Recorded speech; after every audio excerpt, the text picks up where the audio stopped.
Assalamu alaikum wa rahmatullahi wa barakatuh. Welcome to the second part of my episode about the Shia being the Takiris, in fact.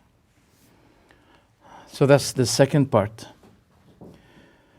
When we talk about Shiaism, no offense, we're talking about backwardness. We're talking about fictions. We're talking about freezing the work, the function of Islam. I'm saying again, no offense, but this is a fact. You know, sometimes people expect from you some courtesies. But courtesy in the time, sometimes courtesy is becomes a matter of deceit. A matter of deceit. Instead of advising people, showing them the fact, warning them, you're just, showing some complimentary or courtesy, which is not on the right place, because people need someone to warn them, to give them advice. So I'm sorry for being so clear, so transparent. So again, when we're talking about Shias and we're talking about freezing Islam, I mean what I say. If you want to say that those guys are Muslims, look, in fact, the non-Muslims, they're not viewing Shiaism as a real, pure Islam that they expect themselves, to convert themselves to Islam. But they find themselves that they're turning to something which is not really far from Christianity. Not really far. We mentioned many examples of this in the previous episode. So coming back to the point, freezing Islam, like what? In terms of Quran, they said the Quran is changed. The Quran is changed. And the companions had changed the Quran for their own desire, because they were so greedy to achieve the leadership after the Prophet's death, and they don't want Ali to take it away from them.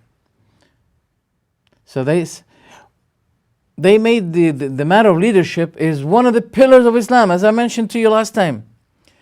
So if someone said to them, there is no indication, there is no clear-cut evidence in the Quran as to the leaders should be the family of the Prophet, not anyone else, the answer would be the Quran had been changed. It was under their control. They compiled it and they changed, they twisted, they removed, they omitted some of the verses that have mentioned the name of Ali clearly. So regarding the Quran, they said the Quran had been changed. They also say, keep yourself busy with the one available right now until the Mahdi comes. When the Mahdi comes, he has the other two-thirds of the available Quran now. This current Quran, it currently contains the third available Quran among the three parts of the Quran. So we have only one out of three. So the Quran is changed. Okay. Regarding the Sunnah, they say, no, the Prophet did not say, I'm leaving among you the book of Allah and my sunnah. No, he said my family. He did not say my sunnah. So, as a result, the Quran is frozen, the sunnah is frozen. Tell me by your God, if the family of the Prophet are the second source of Islam, where did they get that source? The sayings of the Prophet, the practices of the Prophet, the approvals of the Prophet, where did they get it from? Do they have an independent source between them and God? No. So therefore, they must say that those family of the Prophet, they have taken the sources of the Sunnah from the Prophet. And this is what we say as well. So why do you have to say, no, not the Sunnah, but the Atra? Why do you have to say that? Note, it is noteworthy here that the Shia did not start to write the narrations, to plagiarize, to copy from the Sunni sources. They did not start except at the 4th or the 5th century after the Prophet's death. That at this time, all the books of Sunnah became available. Among them Bukhari and Muslim and Ahmad, all the books. So it was their privilege to take and copy and bring some chains of narrations. They create their own chain of narrations, and they say, this is the Sunnah from the family sources of the Prophet. Anyway, so there's nothing called Sunnah, but there's something called Itra. Itra means the family of the Prophet ﷺ. And they say as well that the Sunnah, the Sunni narrations were under influence of Muawiyah and the Amawi period of rule. So they were the dominance of that. That's what they claim, which is not true. So that is concerning the Quran and the Sunnah. Regarding the Tawheed, they said you should not say, "Oh Allah." No. First you say, "Oh Muhammad." Then you say, "Oh Allah." You may say that, well, that's too much. We don't believe you, Mr. Dimashqi. We know that you're, as they say. They say, we know that you are, what they call it, Wahhabis or something. So we don't really believe what you're saying. So can you prove that? I say, yes, we can prove it. Let's see. We can prove it. Ready? Let's see that video. I want you to have a look at this video where this man is saying the following. I hope the voice is clear. If there's any problem with the voice, please, I want the control to tell me if it's okay. Is it okay or not? Let's see. All right. أن تتوجه إلى الله في حاجتك ابدأ بمن؟ مو ابدأ بالله، ابدأ بمن؟ برسول. مو قل يا الله أسألك بمحمد، قل يا محمد إني توجهت بك إلى ربك. إذن ما هو الفرق بيننا وبين المسيح؟ لا لا لا لا أبدا أبدا لا. See, he fell in trouble now. He fell in trouble. He was so confident, saying, if you want to call Allah, do not first talk to Allah. No, first not say, "Oh Allah," but first say, "Oh Muhammad," then, "Oh Allah." Is this Islam? We know that's not Islam. So the interviewer, he put him in trouble. He said to him, "So what is the difference between us and Christianity?" Then you realize that the man said, No. This is not the subject now. No, it's out of our topic. When the topic of Christianity comes, then we're going to deal with it. But it's not our topic now. I want you to watch it again from its A and give your judgment about what you see. This is Ayatullah. They call him Ayatullah. He is considered now to be even much better and more knowledgeable person than even Sistani. They're so proud of him, but not recently. He caused them a lot of headaches. They brought him to give a hand to the collapsed madhab religion sect, but he didn't. He's now helping on collapsing Now that's another story. And I think those who understand Arabic and follow up this man, they know what I'm talking about. But let's get back to this. How he was so confidently saying, first you say, oh, first not you, oh Allah. No. First, oh Muhammad. Then second, oh Allah. Let's watch it again. All right. 1, 2, 3. ابدأ بالله. ابدأ بمن؟ برسول. مو قل يا الله أسألك بمحمد. قل يا محمد إني توجهت بك إلى ربك. إذن ما هو الفرق بيننا وبين المسيح؟ لا أبدا أبدا. لا أبدا أبدا. لا أبدا أبدا. الآن لا ندخل المسيح. شوفوا احنا قلنا لا نخرج الموضوع. لابد إن شاء الله إذا وفقنا أن نأتي هنا نشرح النظرية المسيحية، وبعد ذلك ماذا؟ لنرى ما هو الفرق بينها وبين ماذا؟ النظرية الإسلامية. أما بعد لم نشرح النظرية المسيحية لا يحق لنا أن نقول ما الفرق، ذاك حديث آخر. So as you see, they are phrasing the Tawheed. Tawheed means the worshipping of one God alone. In Islam, it is not only sufficient to say, I believe that there's one God. People say one God, they mean by that the Lord, the Creator, the Sustainer, etc., etc., etc., the Cherisher. But there's something special in the monotheistic faith of Islam.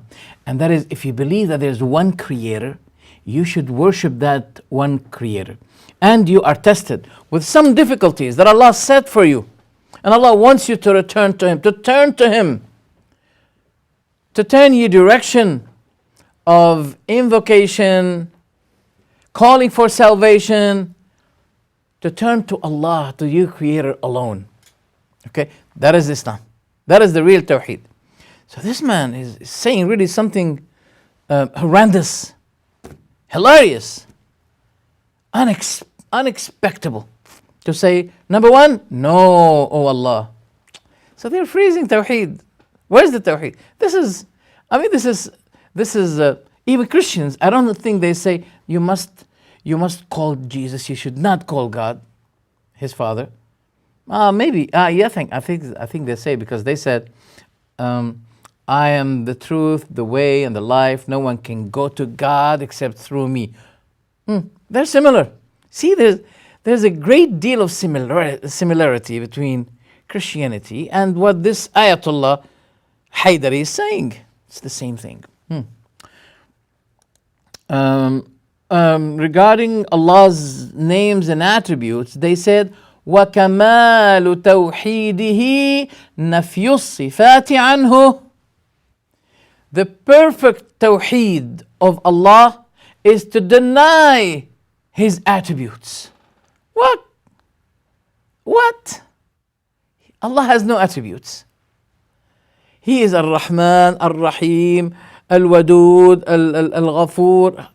All of those are descriptions of Allah subhanahu wa ta'ala. In Nahj al-Balagha, in the book Al-Kafi, they say that Ali said, he said, the perfect tawheed of Allah is to deny all of His names and attributes.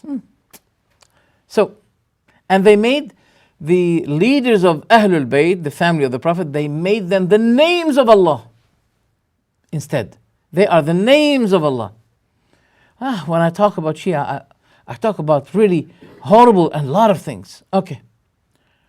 So, regarding the Sahaba, they said they became apostated. They became kuffar, except 3. All others had gone. They had gone. That means their faith had gone. They became faithless. All the companions, except for 3.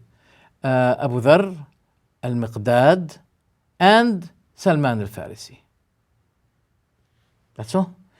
That's all the fruit of the Prophet's school.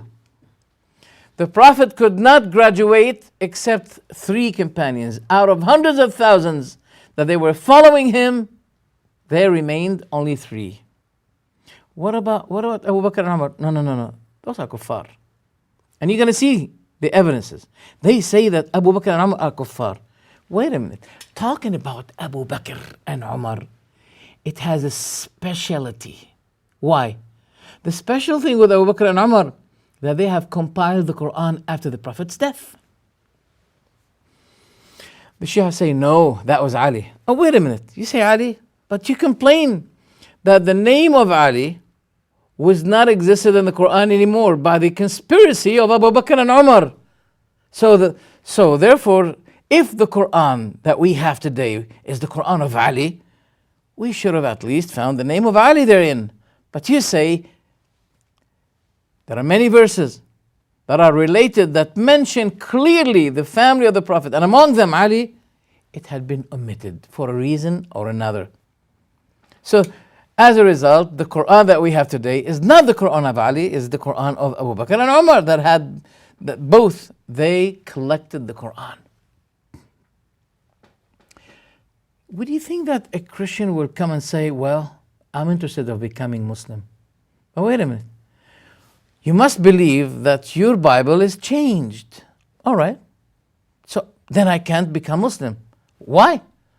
Because the Shia are Muslims and they say the same thing about the Quran. They say it had been changed by Abu Bakr and Umar.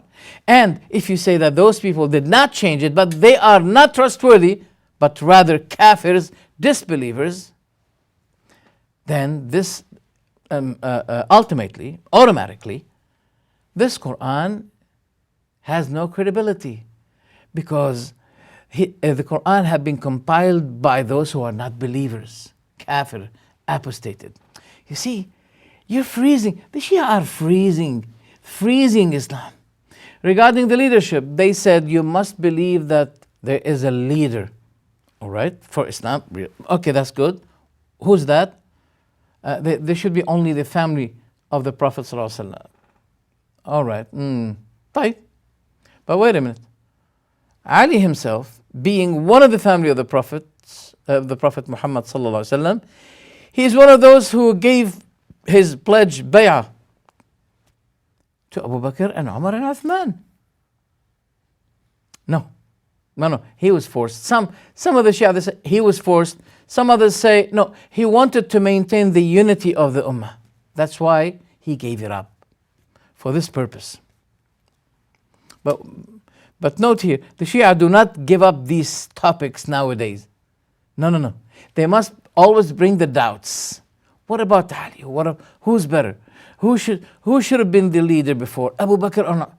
Wait a minute. You say that he gave up the leadership because of the factor of maintaining the unity of the Ummah. So shut your mouths and do not involve these topics, since you confess that Ali gave up these topics for the unity of the Ummah. Why don't you do the same? So, all right, finished. Ali, Abu Bakr. Who's the Imam today? He is the one under the cellar. Sorry, excuse me. There is no leader of any nation at any time before the Prophet and even after the Prophet until the Day of Judgment. There is no nation, but it has an available Imam that keeps on maintaining his own nation, leading it, okay, executing the constitution on them, etc., etc. So what is the... No. Our Imam is different. Since 1,400 years, he'd been, away, underground, in the cellar. Some people say, no, he's not. Well, so where is he? 5-star hotel in Paris. Where is he? You should not know. You should not know about it. Your task is to pay the fifth from all what you have in your house, in your work. The fifth. You just pay the fifth. Keep your mouth shut. And don't keep it shut in one condition. Just keep asking Allah to hasten His coming. That's all. That's all your task. Pay the fifth, and that's all. But wait a minute. This is really, should I call it superstition? It's a hoax to believe. It's a fable. It's a fiction to believe that we must be having the Imam. And the Imam was young. He was 5 days old when he went under the cellar, and until now he's not available. Don't ask. This is not your business. Do not interfere in things that you have no business with. Your task is only to pay the fifth, and that's all. Wait a minute, what if a non-Muslim said to me, I want to become a Muslim and I want to acknowledge your leader. Where's your leader? That's why it won't be really digested, accepted by someone who wants to come to Islam, to be told, wait, that is not your task. Just believe that there was someone hiding since 1,400 years and he's going to come. Well, many generations, since 1,000 years until today, many generations that have passed, that died, and they've been saying the same thing to them. It can't be. You know, the Prophet, he was hiding for 1 day, 2 days, couple of days on his way of immigration between Mecca until he arrived to Medina. Yes. But imagine if Allah sent the Prophet with a message, with a mission, and to lead this Islamic state, to build it, to establish it, and then to lead it. Imagine if he stayed many generations under, inside that cave and he did not get out. What would the matter be? So in terms of leadership, imamate, not available. So, as a result, the matter of leadership is also frozen. Regarding Mecca, I've been reading to you before, maybe 2 weeks ago, that they said Karbala, which is in Iraq, it's much better than Mecca. And they said whoever visits, that's the last episode. I've been reading the book Kamil al-Ziyarat. They said whoever visits the grave of Hussein at the day of Arafah, he will be achieving 1 million Hajj, the reward of 1 million pilgrimage. So they're freezing Mecca from being visited by those who want to, perform their pilgrimage. It's really, they are diverting people from Mecca to Iraq. Regarding tawaf, circuiting, going in circles around the house of Allah, they said you can make it also around the graves of the family of the Prophet. And as a result, they're making tawaf.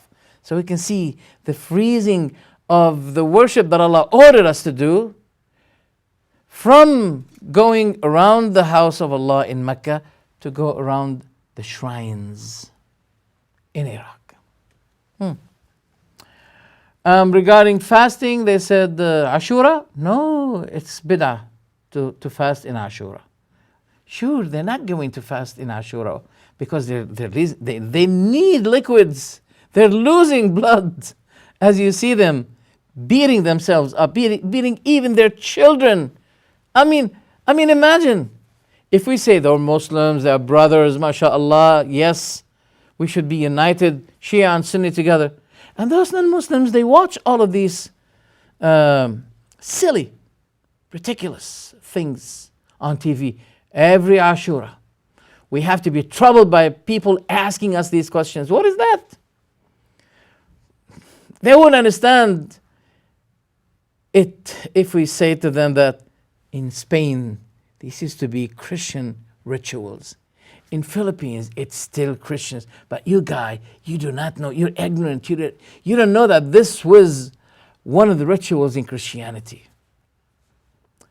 But now they see that as something ridiculous, unacceptable. They believe that they are, logic people, intellectuals, and they don't accept their religion or themselves. They do not accept these things. What shall we be telling them? This is okay. This is Islam. We can't. Taraweeh, they said it is bid'ah, and your Sahabi Umar is the one that innovated it. The prayer, they briefed it from 5 prayers in 5 times to be performed. To become 5 prayers, but to be performed in 3 times. Always. They're so busy. Friday, they said during the absence of the leader, the Mahdi, no Friday. Now they're doing it, okay? Because they have to have incidents or times, circumstances where they can get their people together so they can control them better. Okay? Occasions. They should be occasionally bringing those people. So they ignored what their books said about that there shouldn't be any Friday prayer as long as the Mahdi, the Imam, is absent. That's what they said. Regarding zakah, the zakah is a wonderful thing in Islam, is a wonderful pillar in Islam. Because the poor people are waiting. Yes, if a group of people said, we don't want to pay the zakah, they should be fought. But is that bad? No. It's for the favor of those who have nothing, no means, no money, no food. They're waiting for those rich people to give their zakah. But in Shiaism, they had frozen the zakah. They said to them, you have to pay the fifth for the imams. Since the Mahdi is not available, give it to us. We are the deputy of the Imam, the Mahdi. Give it to us, and when he will be emerged, we will give him the money. But they're buying villas and houses in the UK. They are becoming extremely rich people. Those hierarchy clerics, extremely rich people, like the Sistani who had been bribed by Paul Bremer. He'd been bribed. He was given $200 to give a fatwa. Do not interfere. Do not intercept our Romans, our friendly Romans. And he means by that the Americans. Do not interfere. Just leave them. Don't stop them. Don't block them. Don't resist them. They are coming to save us from Saddam Hussein. $200 million. He had been given it for what? To keep his mouth, not only to keep his mouth shut, but to give fatwa against anyone who may resist the Americans. The fifth, those people are very rich. Okay. Regarding marriage, they said, marriage is good, but mit'ah is good. Temporary marriage. What is the minimum period? There's nothing called minimum.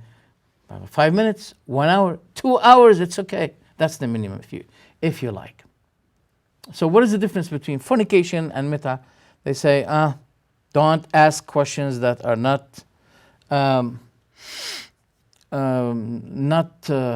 appropriate questions. Don't ask inappropriate questions. Right? So as you see, when we talk about Shias, and we're talking about a madhab that is really a madhab of shame against Islam. Do you want me to show you something? I'm going to show you something. I mean, imagine, is this Islam? Imagine if you want to become Muslim and you see these stuff. Let's start now. Yeah. Let's have a look. Let's have a look here on the picture. Is this a human being? What shall I describe this? He's crawling on his four members, being chained as a dog, because they're crawling to Hussein, to Hussein's shrine. And they say, we are proud not only to walk, but to crawl on our hands and legs, just like the dogs. Imagine, is this Islam? That has nothing to do with Islam. That has nothing to do with Islam. Let's have another look. Look at that. Look at that. They are crawling. Is this Islam? What is this? What is that, for God's sake? This is not Islam. That's not a human being, but this is what they imitate. This is what the so-called human beings are imitating. That's an animal. Okay, let's continue. We'll continue, all right? As quickly. I don't want to take much time. I need my time. Look at that, look at that, look at that. Come on, come on. Oh, that's an animal. That's an animal, all right? look at that. Look at this. Look at this. This is cleric. He's not doing it. But he said to the people, it's okay that you do it. I don't have to do it. I'm a hierarchy. I'm not going to do that ridiculous thing. You do it, but not me. Look at this. Oh my God. Oh my God. It's horrible. It is horrible. Is that Islam? Oh, all right. That's enough. That's enough. That's enough. Can you see? I mean, can you imagine? This is not Islam. Fables. They have a lot of fables. They have a lot of fables. And one of the fables I want to show you, let's have a look. Let's have a look. I mean, it's really horrible. All right, this book, look at this book. Have a look at this book. Madinatul Ma'ajiz, the city of miracles. The city of miracles. All right? Here. Look what they say. Look what they say here. They say that Al-Baqir created an elephant from mud. From clay. He created an elephant from clay. Then he set it up, creating it. Then he used it to fly by the elephant to Mecca. This is the book. This is the volume 5. Here in page number 10, they mentioned that. Yeah, that's it. And amazingly, I mean, are you telling me that this? Let me expect this. Is this the thing that they're talking about? Is this the thing that they're talking about? An elephant was created by Al-Baqir, and he was using it to fly. Is there any elephant flying like what you see, for example? You know that this is not a real. This is not. It is not a real video, but we're just showing you, visually.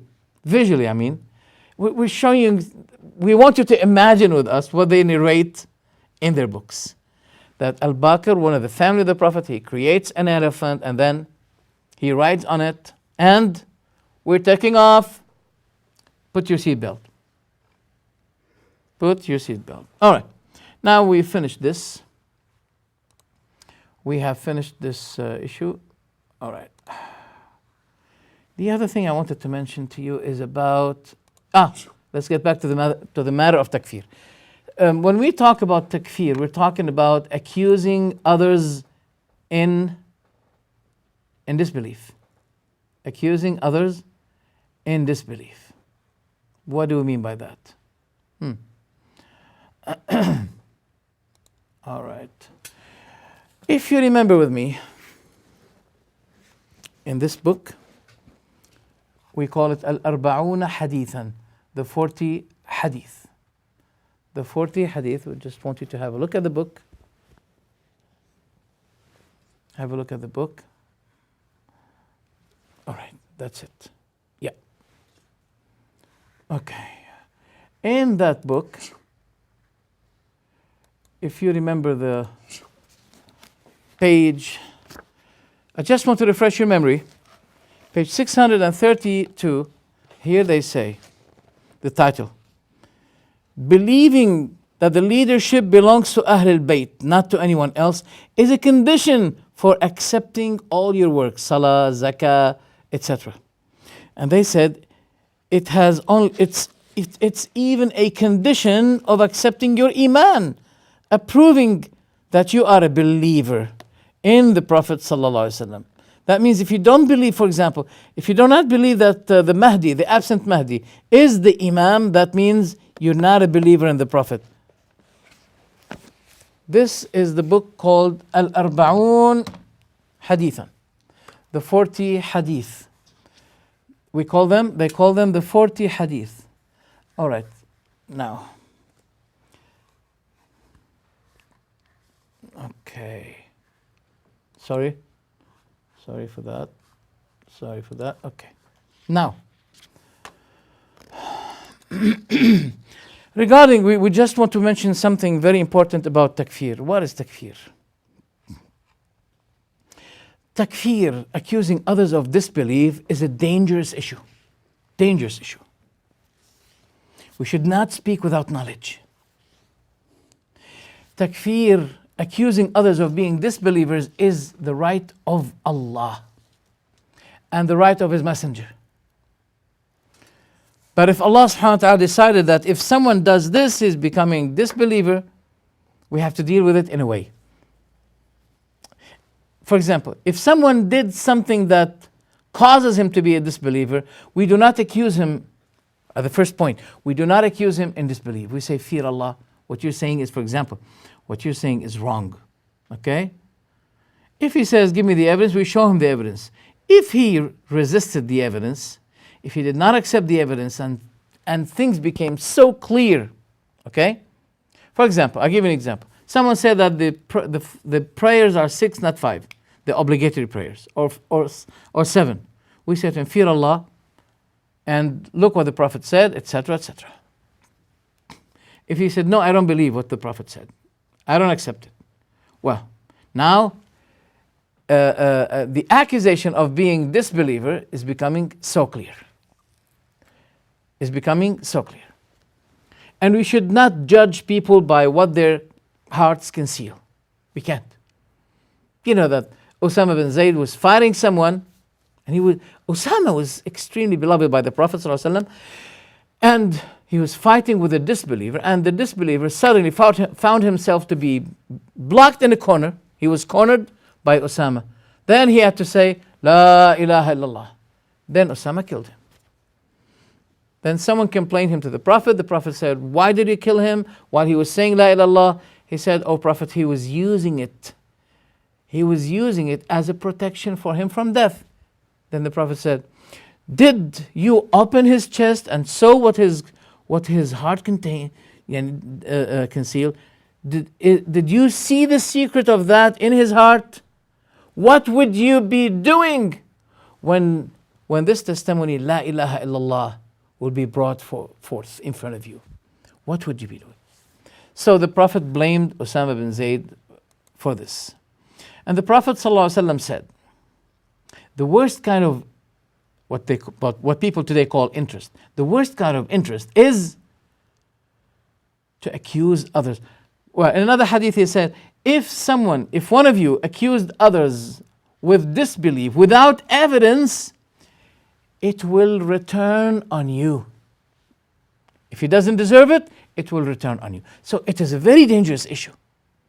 So what does it mean if you say that this person is a kafir? It means that you should not be performing prayer on him. He should not be buried with the graveyard in the graveyard of the Muslims. He shouldn't be, for example, inherited. You should not say, may Allah grant him mercy. You shouldn't, etc., etc. So this is the danger of this issue. But what about the Shia? No, the Shia here, they say to you, if you do not believe that in the 12 Imams' leadership, or if you believed in 11, but if you denied one of them, such as the Mahdi, it is equal of denying the prophethood of Muhammad. You're not a believer. You're not a Muslim. Let's have a look. I'm going to show you some evidences about what, and I don't want this to be ending while I did not show you the evidences. All right.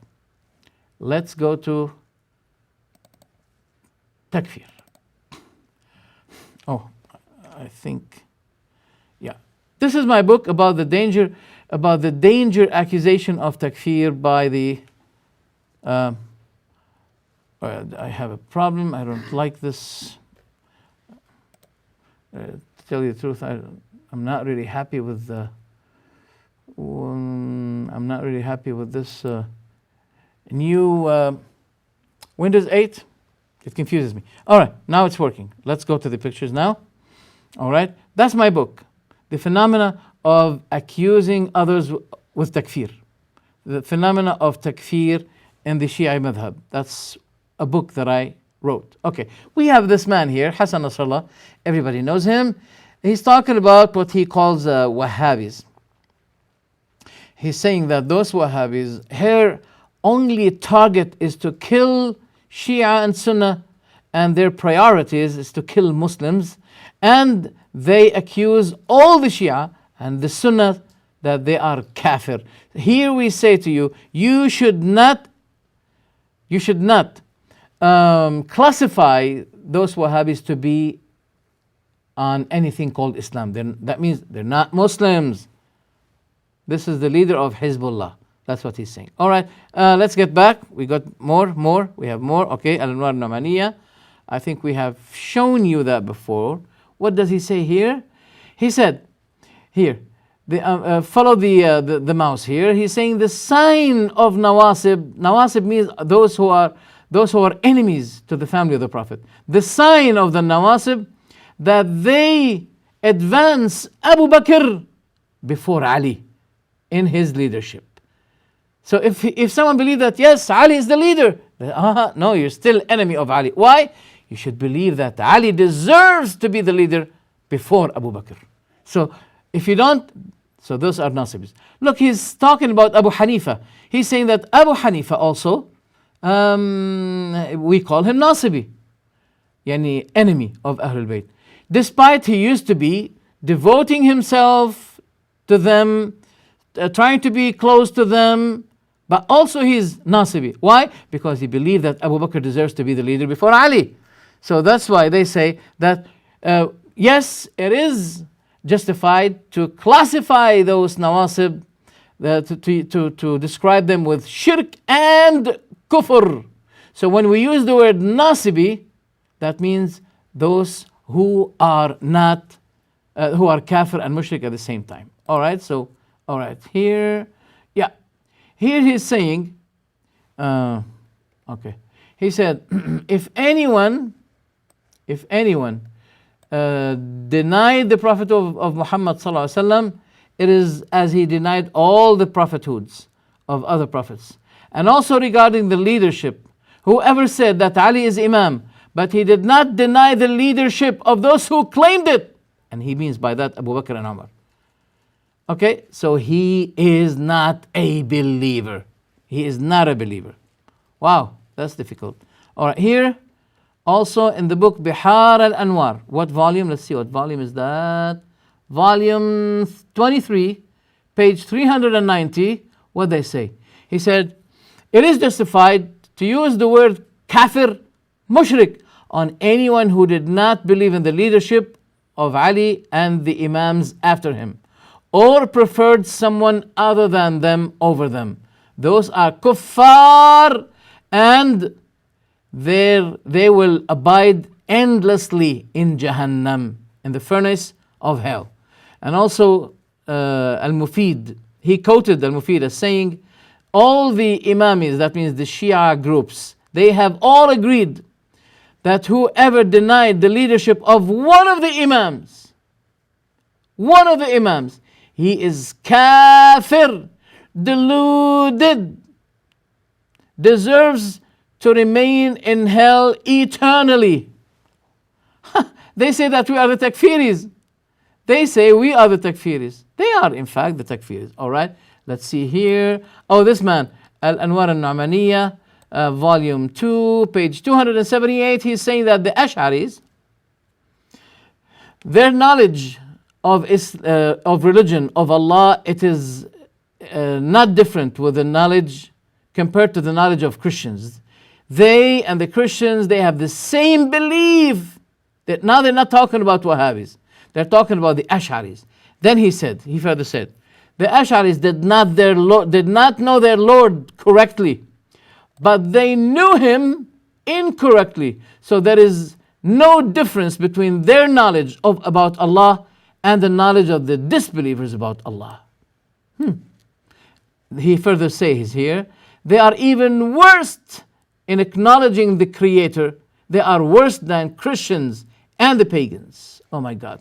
Then he said here, we did not agree with those Sunni people, neither on the type of God. That means our God, their God, the Shia's God is different than our God. We did not agree even on a prophet, on a leader, because they say that their Lord is the one whom Muhammad was his prophet, and the Khalifa of the Prophet was Abu Bakr. And we do not acknowledge neither that Lord nor that prophet. But we say, the Lord upon whom his Khalifa is, his prophet is Muhammad, and his Khalifa is Abu Bakr, is not our Lord. And that prophet, whom Abu Bakr is his successor, is not our prophet. This is horrible. I mean, this is really horrible. All right. Here, in this book, Al-Mahasin Nafsaniyya, for Hussein Al-Asfur, that's the cover, page 147, he's saying that the narrations that we know about Ahlul Bayt, it tells us that the Nasibi is the one who is called Sunni. And he said the Nasiba are Ahlul Sunnah. Wow, that means we're kuffar. We're not Muslims. Let's see here this man. Oh, Khamenei, in his book Ajwibat al-Istifta'at. This is a book, you know, he gives answers, verdicts to questions come to him. In the first volume, he's saying here, he was asked, there is a cult in, I think they are in Iran now. They say that Ali is not a god, but he is not less than a god. So what do we say about those people? He's not God, but he's not God, but he's not less than a god. He said those people, if they do not say that there is a partner with Allah, so they are not mushriks. Oh my God, look at that. Here, they're saying Ali is not God, but he's not less than God. That means he's another God. He's equal to God. I mean, come on. I'll repeat it. Those cults, they say that Ali is not God, but he's not less than God. So he's God. He's not more than God. Wait. He's not God. Okay, but he's not less than God. So what do you say now? If he's not less than God, that means he's God. But he's not the same God. Maybe he's a partner.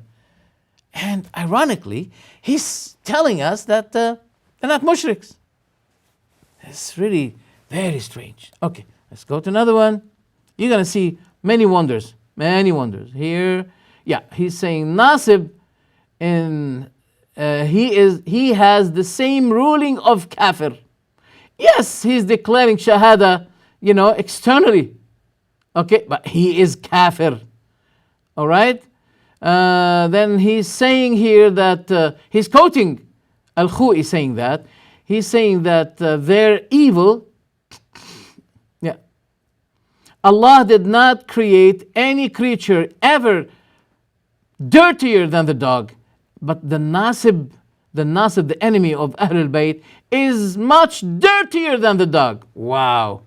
Here, this is for Khomeini. That used to be distributed in Hajj when he was alive. He has something called Dua Sanamay Quraysh, and he's saying, oh Allah, curse the two idols, the two statues of Quraysh. Okay, Jibt and Taghut, yani Kuffar, Abu Bakr and Umar, and their daughter, because they disobeyed your order. They denied your revelation. They ignored your favor. They disobeyed your prophet. They changed upside down your religion. They have changed your book, and they loved your enemies, and etc. etc. Oh my God. All right, here. Yeah. Now, O people of Mecca, prepare for the shock. They're saying here in this book, volume 4, volume, I think 6, page 409, they're saying here that the people of Sham, the people of Damascus, they are worse than the Romans. That's why they're killing them now. They're cooperating with Bashar Assad. Those people of Syria, they are worse than the Romans. And the people of Medina, they are even worse than the people of Mecca. And the people of Mecca, they are falling in clear kufr, disbelief. Isn't this hatred? It is. Okay. Also here, in the same book, next page, I think it's volume 2, not 6 as I said before, page 410, he's saying that the people of Mecca, they are disbelieving in Allah apparently. And the people of Medina, they are more mean than them. They are more mean, even ever worse than the people of Mecca. Their evil is multiplied by 70, more worse than the people of Mecca. All right, here what does he say as well? Let's say. He's saying that I will believe in the one who denied the leadership of Ali and the leaders after him. He is classified to be the same, just like the same of the one who denied all prophets. And we believe that if one denied one of them, one of the leaders among the family of the Prophet, he is just like the one who believed in all the prophets, but he denied the prophethood of Muhammad. Because As-Sadiq, Jafar As-Sadiq, he said, the denier of the last one of us is just like the denier of the first one of us. Oh my God. All right. And whoever doubted the disbelief of our enemies, he is also becoming kafir. If he denied it. If he denied it. All right. Here what does it say? It says here that using the word kafir, mushrik, on the one who does not believe in the leadership of Ali and his sons after him, this is necessary to be believed that we can use that. Kafir, mushrik. And he said, if he preferred someone other than them, and he believed that Ali is Imam, but that Abu Bakr is better than him, even if he believed that Ali should be the first Imam, but Abu Bakr is better than him, he is kafir. He should abide endlessly in hellfire. Oh my God. Oh my God. Let's see, where did he say that? Volume 23, page 866, Bihar al-Anwar. We're not lying. We don't need to lie. Why do we have to lie to people about what people say? All right. Here, it's horrible as well. Look what they say here down. They said, whoever does not accept your leadership, he is not muwahhid, monotheist, but he is mushrik. He is pagan, even if he, pretended to be muwahhid, monotheist. No. Even if he pretended, he is in fact disbeliever. Oh my God. Then here he's saying that the denier of the leadership of Ali is just like the pagan idol worshipper. You can see this is really, and also here in the book أوائل المقالات, in this book, page 49, he's saying here, all the groups of Shia Imamis, they agreed that the innovators are all kuffar, disbelievers, and that the Imam should be, force them to repent. But if they did not repent, then they should be killed as apostates from Iman, from belief. And if one of them died on that innovation, he is among the people of hell fire. Also, look here. I need more time. I think they're going to be a third part of takfir. All right. Here they're saying to you, they're telling you that among the conditions of Tawheed is that you should believe that Al-Imam Al-Rida, I think he is the 5th or the 6th or even 8th Imam after Ali. They're saying that you should believe that his obedience is due upon you. If you do not believe that, that means you have violated, broken one of the important conditions of La ilaha illallah. So, you consider that you did not say La ilaha illallah. This is horrible. I mean, it is horrible. It is horrible. Not only that, but they said here that Abu Bakr, let's see what they say about Abu Bakr. They say Abu Bakr is Pharaoh. And Umar is Haman, yani his helper, secretary. We know that the secretary of Pharaoh was Haman. So they say Abu Bakr was Pharaoh and Umar is Haman. Hatred. It is hatred. And also they're saying here, they're saying that, Abu Bakr and Umar, when we ever say that Fulan and Fulan, if you find the word Fulan and Fulan, we mean by that Abu Bakr and Umar, who are both shaitan. They are both shaitan. And in the volume number 31, in the volume 31, they say that, Abu Bakr, that's it. I think that's it. Let me see. Here they're saying that Abu Bakr was performing the prayer behind the Prophet while the cross was on him. And in the volume number 30, they're saying to you that someone came and asked Ja'far al-Sadiq. You know, Ja'far al-Sadiq is the grandson of the Prophet Muhammad, of Abu Bakr. Grandson! Ja'far al-Sadiq is the grandson of Abu Bakr.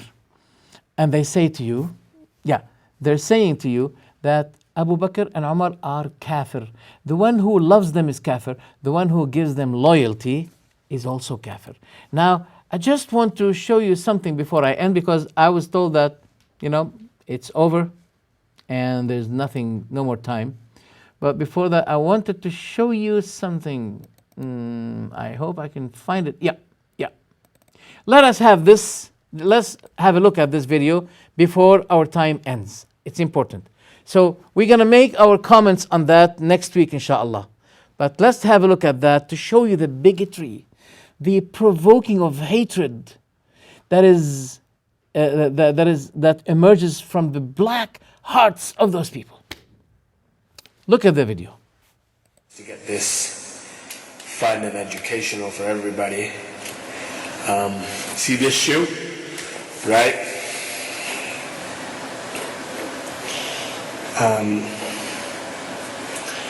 This is just something I like to do when I'm bored. If somebody doesn't like this, then to hell with you. I don't really care, to be honest. It's my shoe. I can do whatever I want to it. Basically it says Abu Bakr on one side and then Umar on the other one. And then if you look at the other shoe, I'm just going to write a name here and a name here.